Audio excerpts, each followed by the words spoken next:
नमस्ते, Vande Mataram. Revolution India channel नई भारत की आवाज़ पर आप सबका हार्दिक स्वागत, अभिनंदन। दर्शकों, जैसे कि हर बार मैं एक वायदा करता हूं, किसी ना किसी ऐसी खास शख्सियत से मुलाकात कराऊंगा और आज के हमारे खास मेहमान श्रीमान नागेंद्र शर्मा जी, आप हरियाणा कला परिषद के माननीय निदेशक हैं। नागेंद्र शर्मा जी, आपका रिवॉल्यूशन इंडिया चैनल पर हार्दिक स्वागत, अभिनंदन जी। बहुत बहुत धन्यवाद। दर्शकों, बड़ा ही गौरवान्वित करने वाला एक पल है जब इस प्रकार की शख्सियत जो वास्तव में कलाकार होते हैं।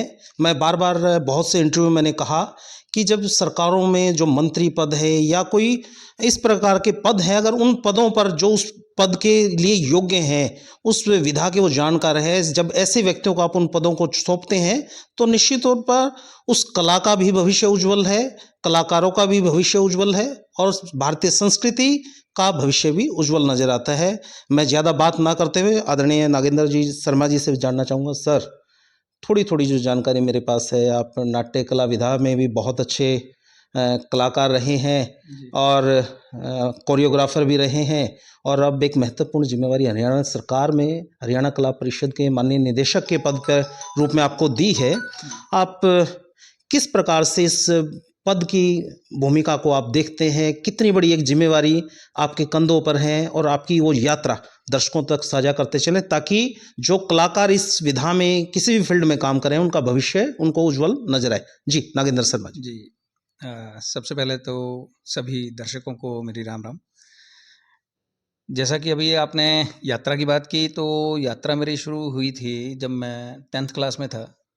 तो शरारती हम भी थे जी। तो फ्री पीरियड था और शरारत कर रहे थे, और हमारे जो पॉलिटिकल साइंस हमें पढ़ाते थे वो मेरे इस विधा के, जो मेरी नाट्य विधा है, उसके गुरु भी हैं, जी। डॉक्टर किशोर जैन जी। जी। तो वो आए और उन्होंने बोला कि भाई इस किट में कौन कौन पार्टिसिपेट करना चाहता है। तो पहले तो हम डर के बैठ गए, तो हाथ खड़ा किया, हाथ खड़ा करके फिर मैं बैठ गया दोबारा। मन में था कि भी यार पता नहीं हो पाएगा, निकाल देंगे। 10वीं क्लास की आप बात कर रहे हैं? जी जी। कि यार बाहर निकाल देंगे, छोड़ परे। तुरंत दूसरा विचार आया कि भी नहीं होगा तो कोई बात नहीं, जाने में क्या है। क्या बात है। तो मैं खड़ा हो गया कि जी मैं करूँगा।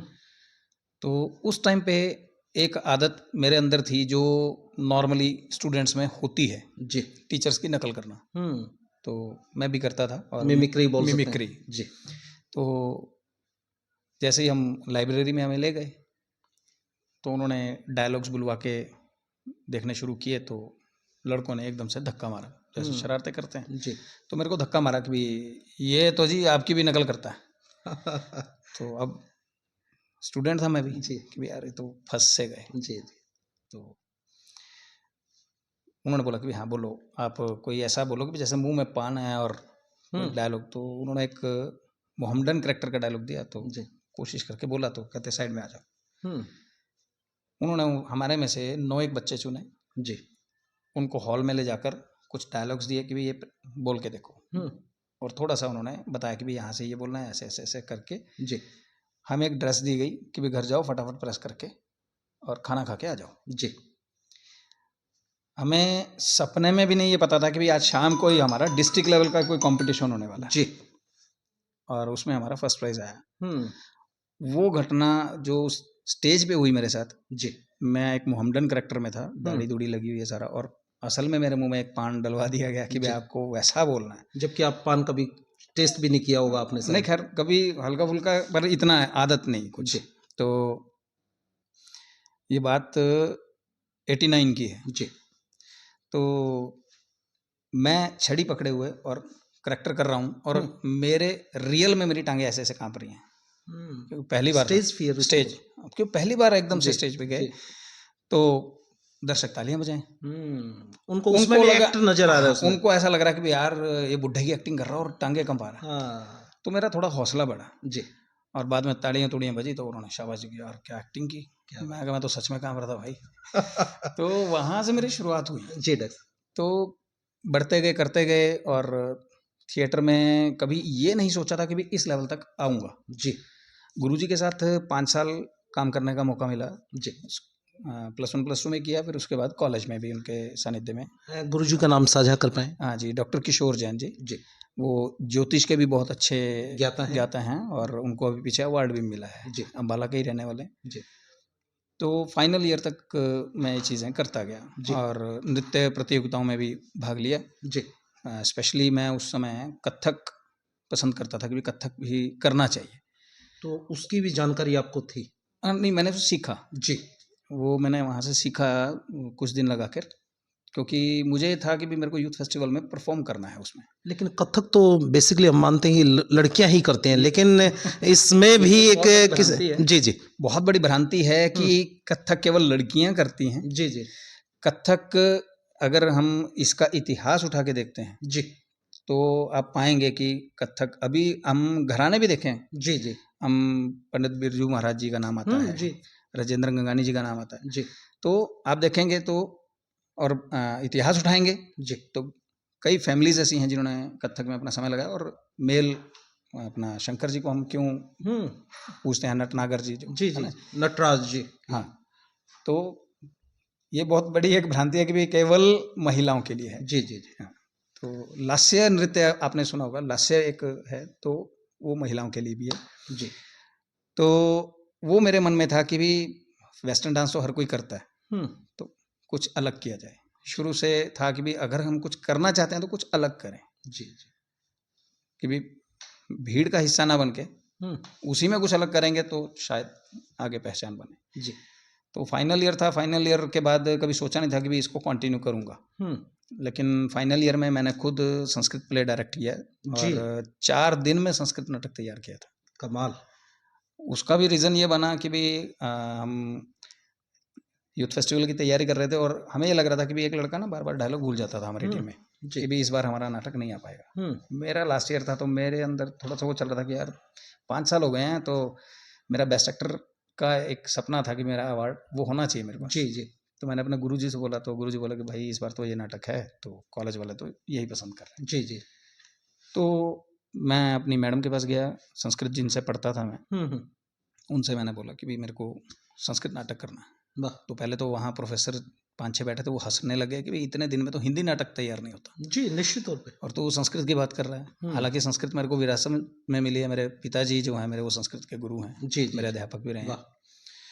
तो उन्होंने जो मेरे टीचर थे CS शर्मा जी, उनको लगा कि भी नहीं ये थोड़ा सीरियस है। तो उन्होंने बोला कि अपने 6 दोस्त लेकर आ।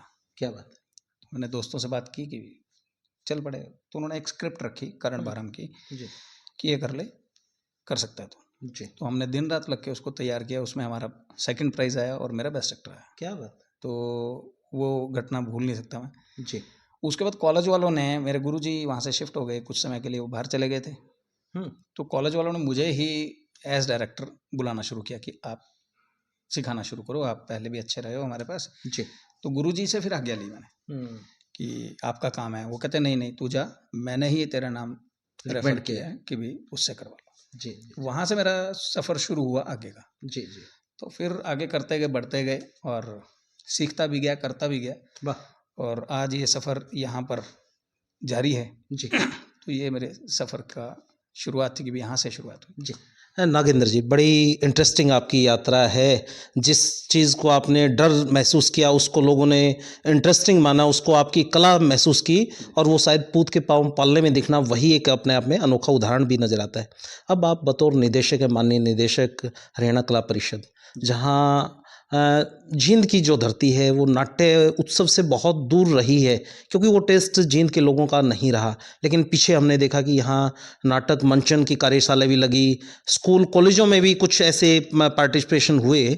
बतौर निदेशक क्या एक विज़न और लक्ष्य आप लेके चले हैं कि रंगमंच के कलाकारों का कैसे भविष्य सुरक्षित किया जाए, जो एक रंगमंच को मानते हैं कि शायद ये बड़ी गरीबी का एक रास्ता होता है, बहुत कम आय होती है, किस प्रकार से उनको कुशल कलाकार बना पाएँ और कैसे वो आप यात्रा लेके चलें कि रंगमंच को किस मुकाम पर पहुंचाने का आपका लक्ष्य है? रंगमंच की बात मैं एक पिछली बात ही अपनी साझा करते हुए इसको बात को आगे बढ़ाऊंगा जी। मैं अपना समय याद करता हूँ, जब मैं कॉलेज में था तो हमारे आसपास हरियाणा में भी थिएटर बहुत कम होता था। जी, थिएटर देखने के लिए या तो चंडीगढ़ जाना पड़ता था या दिल्ली, जी, जी। एनएसडी में जाना पड़ता था कि अच्छे नाटक देखने हैं तो वहाँ है।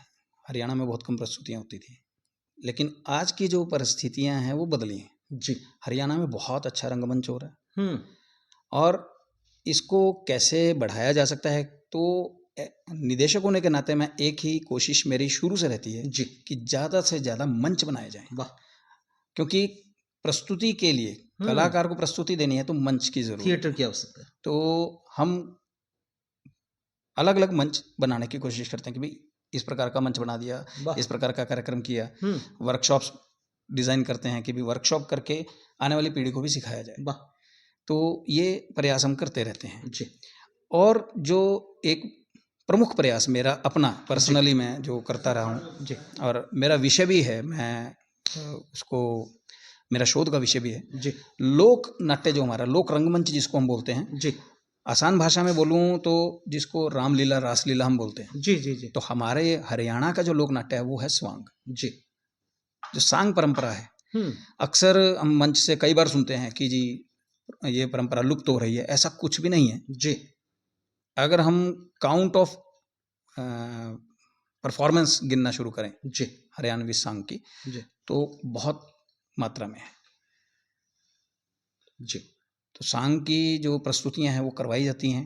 हुँ, बल्कि अभी मैंने एक और निर्णय लिया है जी, कि जितने भी नाट्य उत्सव हम करते हैं, जी, जी, विश्व रंगमंच दिवस है या और भी जी। 3 दिवसीय या 5 दिवसीय करते हैं, उनमें हम अभी इस बार कंपल्सरी कर देंगे कि जी। एक दिन लोक नाट्य का होगा ही होगा। शुरुआत लोक नाट्य से होगी हुँ, कि पहले दिन आपको सांग करवाना ही है। जी, या तो आप अपनी टीम से करें या सांग की किसी टीम को बुलाकर उस नाट्य महोत्सव का शुरुआत करें। जी, वो आवश्यक है। जी। अगर इस परंपरा को हमें जन जन तक और पहुंचाना है, हुँ, गांव में तो होते रहते हैं, हुँ, शहर वालों को भी इस परंपरा का पता लगना चाहिए। और जो अभी की युवा पीढ़ी है जो नाटक सीखना चाहती है, क्योंकि आज की पीढ़ी को सब्र कम है। जी, आज की पीढ़ी को ये लगता है कि भाई हमने 2 वर्कशॉप लगा ली, 2 नाटक कर लिए, हम मुंबई चले जाएं और शाहरुख खान बन जाएं, जी, अमिताभ बच्चन बन जाएं, और मतलब सबको लगता है कि जल्दी जल्दी हो जाए सारा जी, कुछ। जी, जी। हालांकि जल्दी में कुछ नहीं होता, हुँ, सीखना बहुत जरूरी है। संयमित होना बहुत ज़रूरी है। बहुत ज़रूरी है। अगर हम सीखेंगे नहीं, समझेंगे नहीं, हुँ, तो वो आगे जाके औंधे मुँह गिरने वाली बात हो जाती है। जी, जी। तो इस परंपरा को भी सीखना ज़रूरी है। हम अपनी कार्यशालाओं में हुँ, सांग की पहली कार्यशाला मैंने कुरुक्षेत्र में करवाई थी। जी, इस बार हमारी कोशिश और है कि भी सांग की अन्य कार्यशालाएँ भी हुँ, पूरे हरियाणा में हम इस बार कोशिश करके लगाएँ। जी, क्योंकि सांग को सीखना ज़रूरी है। जी, जैसे हम कहते हैं कि भी म्यूज़िक का भी बेस क्या है? शास्त्रीय। जी, नृत्य का बेस शास्त्रीय है। क्या बात है! तो ऐसे ही हमारा भी जो बेस है, हुँ, वो हमारा लोक रंगमंच है। जी, तो उसकी नॉलेज, उसका ज्ञान होना बहुत आवश्यक है। अगर हम उसको नहीं कर रहे हैं, मैं बल्कि स्पेशल रामलीला में पार्ट करने गया हुँ, कि मेरे को सीखना है हुँ, कि मेरा लोक नाट्य क्या है। जी। मैं अभी अनौपचारिक रूप से जब हम चाय के लिए बैठे थे, मैं किसी के साथ बैठा था और आपके चेहरे की तरफ मैंने नज़रें दौड़ाई।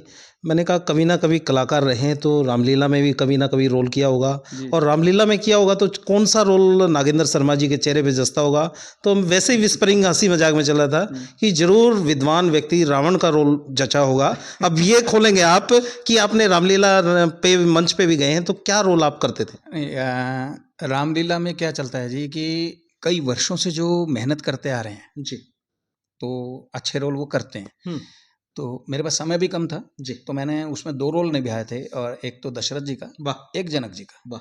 हाँ, मन में इच्छा बहुत है हुँ, कि रावण का रोल निभाऊँ। जी, तो कभी ऐसा संयोग बनेगा तो मैं ज़रूर निभाऊँगा उस रोल को, मन में ज़रूर है। जी, हाँ, लेकिन लोक रंगमंच की बात कर रहा था, जी। तो लोक रंगमंच हमारा आधार है, हुँ, हम उसको भूल नहीं सकते। जी, आने वाली पीढ़ी को मैं यही कहना चाहूँगा कि अगर आपको थिएटर समझना है, अभिनय समझना है, हुँ, तो इस चीज़ को समझना शुरू करो। वाह!